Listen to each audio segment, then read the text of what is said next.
चुटकी भासे नोराला गवाते बाबा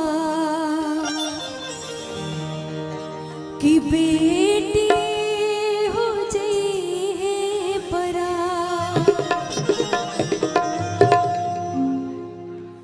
चुटकी भासे नोरा लगवते बाबा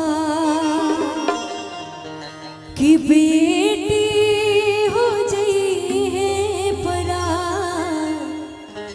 तेजा जानी आँखी के पुतरी आए बाबा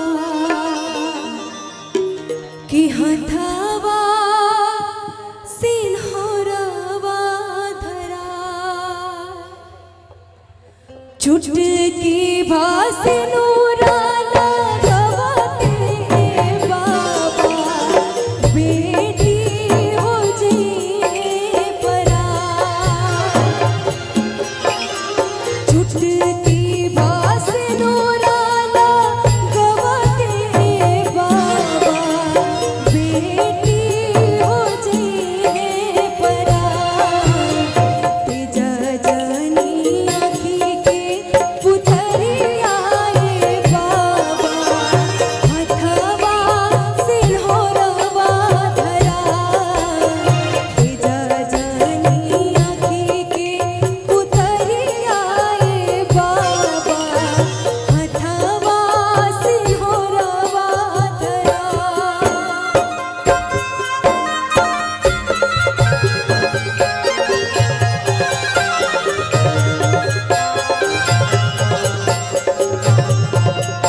नजर न लगे। सिनोरा के गुणवाना जननी हे बाबा तेज तारा बोला काहे हमरा के दू। कवन रे गलतिया का दिहानी हे बाबा काहे लायक ना तू बड़ा मजबूर।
वाकई में बस चुटकी भरी सिंदूर लग जाता है तो एक लड़की का जीवन, उसका संसार, सब कुछ बदल जाता है।